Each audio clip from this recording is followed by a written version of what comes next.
on the walls, a good rug on the floor, and good cigars in the humidor. A lot of managers had no doubt conducted a lot of business in here since 110. In its own way, it was as New York as the blonde in her black off-the-shoulder dress, her smell of perfume, and her unarticulated promise of sleek New York sex in the small hours of the morning. "You still don't think I can talk you out of this idea of yours, do you?" Olin asked. "I know you can't," Mike said, replacing the cigarette behind his ear. He didn't slick his hair back with Vitalis or Wildroot cream oil, as those colorful fedora-wearing scribblers of your had, but he still changed the cigarette every day, just as he changed his underwear. "You sweat back there, behind your ears." If he examined the cigarette at the end of the day, before throwing its unsmoked deadly length into the toilet, Mike could see the faint yellow-orange residue of that sweat on the thin white paper.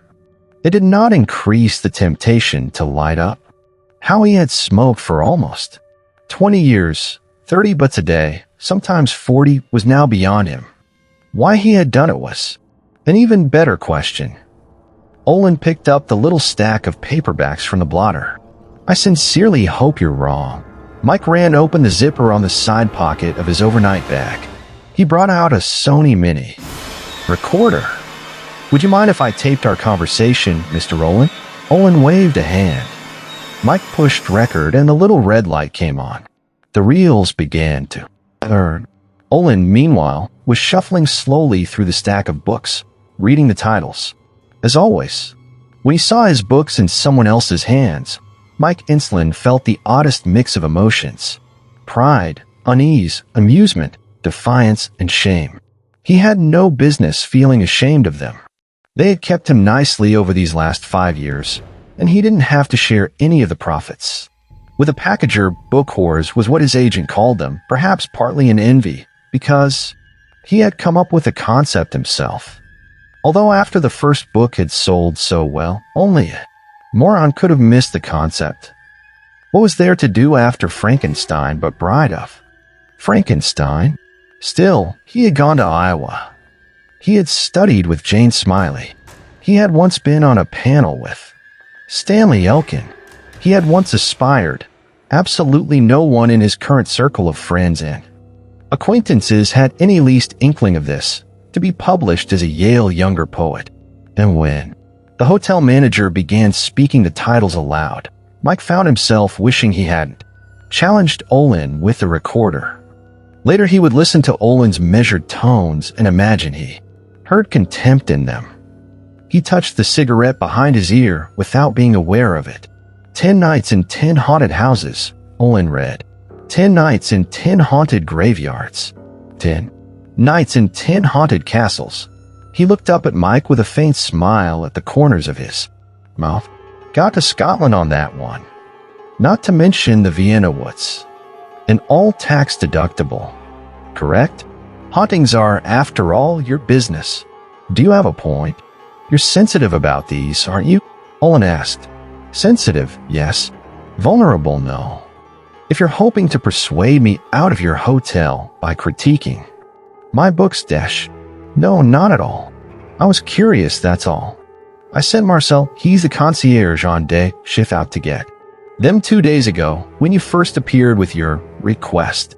It was a demand, not a request. Still is. You heard Mr. Robertson, New York State law not to mention 2 federal civil rights laws, forbids you to deny me a specific room if I request that specific room, and the room is vacant. And 1408 is vacant. 1408 is always vacant these days. But Mr. Olin was not to be diverted from the subject of Mike's last 3 books, New York Times bestsellers, just yet. He simply shuffled through them a third time. The mellow lamplight reflected off their shiny covers. Purple sold scary books better than any other color, Mike had been told. "I didn't get a chance to dip into these until earlier this evening," Olin said. "I've been quite busy. I usually am. The Dolphin is small by New York standards, but we run at 90% occupancy, and usually a problem comes through the front door with every guest. Like me." Olin smiled a little. "I'd say you're a bit of a special problem, Mr. Inslin. You and your Mr. Robertson and all your threats. Mike felt nettled all over again. He had made no threats, unless Robertson himself was a threat, and he had been forced to use the lawyer, as a man might be forced to use a crowbar on a rusty lockbox which would no longer accept the key. The lockbox isn't yours, a voice inside told him, but the laws of the state and the country said differently.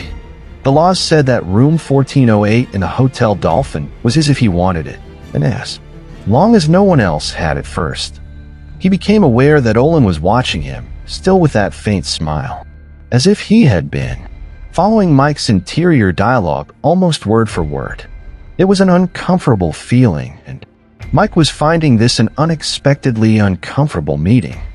It felt as if he had been on the defensive ever since he'd taken out the mini recorder, which actually was intimidating, and turned it on. If any of this has a point, Mr. Olin, I'm afraid I lost sight of it a turn or two back. And I've had a long day. If our wrangle over room 1408 is really over, I'd like to go on upstairs and dash. I read one, what would you call them? Essays? Tales. Bill payers was what Mike called them, but he didn't intend to say that with the tape running. Even though it was his tape. Story, Olin decided. I read one story from each book. The one about the Rilsby house in Kansas from your haunted houses book dash. Ah yes, the axe murders. The fellow who had chopped up all 6 members of the Eugene Rilsby family had never been caught. Exactly so. And the one about the night you spent camped out on the graves of the lovers in Alaska who committed suicide, the ones people keep claiming to see around Sitka, and the account of your night in Gartsby Castle. That was actually quite amusing. I was surprised.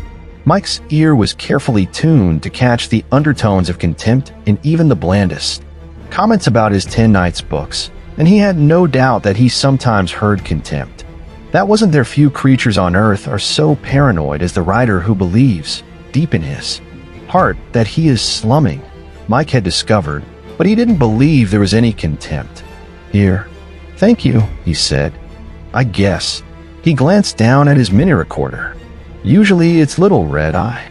Seemed to be watching the other guy, daring him to say the wrong thing. This evening it seemed to be looking at Mike himself. Oh yes, I meant it as a compliment. Olin tapped the books. I expect to finish these, but for the writing. It's the writing I like. I was surprised to find myself laughing at your quite unsupernatural adventures in Gartsby Castle, and I was surprised to find you as good as you are, as subtle as you are. I expected more hack and slash.